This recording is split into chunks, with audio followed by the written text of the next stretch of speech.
কখনোই আমার ভালোবাসার মূল্য দেয়নি।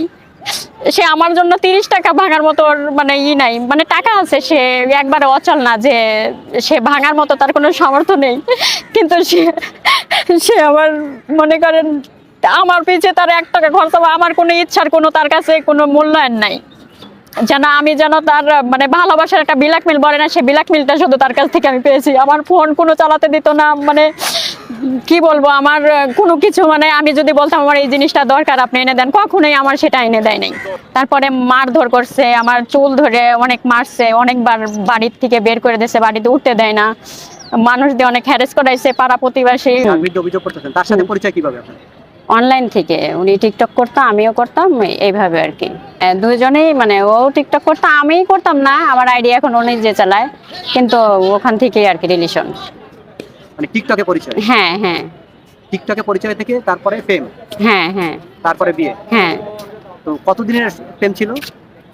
2 মাস হবে, তারপরে বিয়ে হয়ে গেছে। মানে 2 মাসেই একটা লোকরে টিকটকে পরিচয় হয়ে বিয়ে করে ফেললেন? হ্যাঁ, বিয়ে হয়ে গেছে। তা আপনি তো কোনো যাচাই বাছাই করেন নাই? না, যাচাই বাছাই করিনি।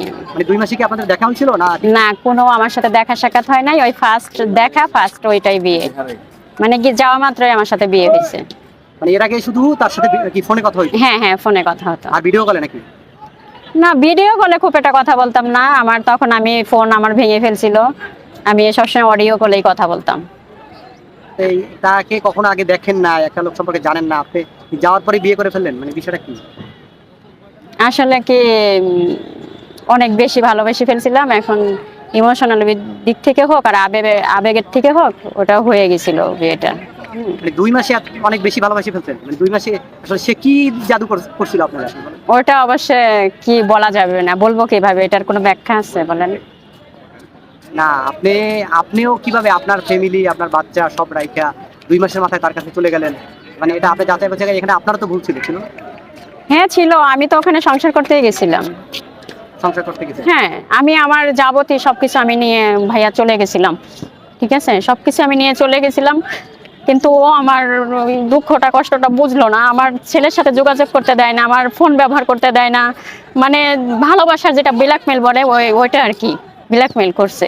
তার সাথে রিলেশন করে আমার বিয়ে, তার কাছে যখন গেছি সে আমার সাথে প্রতারণা করছে, এটাই যে সে করছে ডুপ্লিকেট কাবিননামা বানায় আমার সাথে 6 মাস যাবত সে সম্পর্ক মানে সংসার করছে। সংসার করার পরে মানে কিছুদিন গেলেই শুধু মানে মারধর করে, গ্যাঞ্জাম করে, টর্চারিং করে, বলে যে এরকম করলে আমার সাথে ডিভোর্স দিয়ে দাও, ঠিক আছে। তো আমি রাগ করে, অনেক সময় টর্চারিং করে বলে রাগ করে চলে আসে না বলে, তো এটাই আমার দোষ। সে বলে যে তাহলে ডিভোর্স দিয়ে যাও, পরে ডিভোর্স দিতে যাওয়ার পরে তখন ওই ওখানে কাজে অফিসে গেছি ডিভোর্স দিতে, তখন সেই কাজী বলছে যে এটা তো অরিজিনাল কোনো কাবিননামাই না, এটা তো ডুপ্লিকেট কাবিননামা, তাহলে এটা ডিভোর্স হবে কি করে। তখন আমি জানতে পারছি আর কি যে এটা আমার ডুপ্লিকেট কাবিননামা।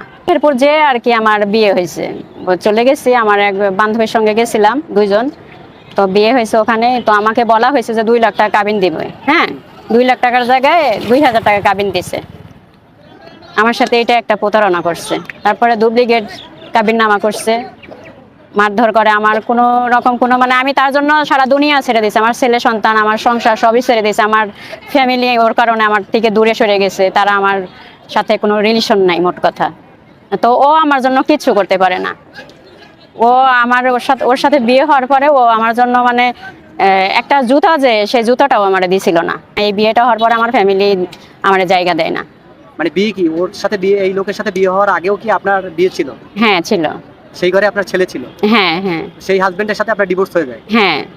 ডিভোর্স হয়ে যাওয়ার পরে এখন আপনি যার কথা বলতেছেন, মানে মোট কথা ওদের বাড়ি, ওদের আশেপাশে যারা আছে সবই ছোট লোক, ঠিক আছে। এরা মানে ন্যায় অন্যায় দেখে না কাউরে, হুটহাট করে একটা কথা বলে যায়, বিভিন্ন মেম্বার চেয়ারম্যান দিয়ে সে আমাকে হ্যারেস করছে। এর আগে আমার ডিভোর্স দিছে 15 ফেব্রুয়ারি।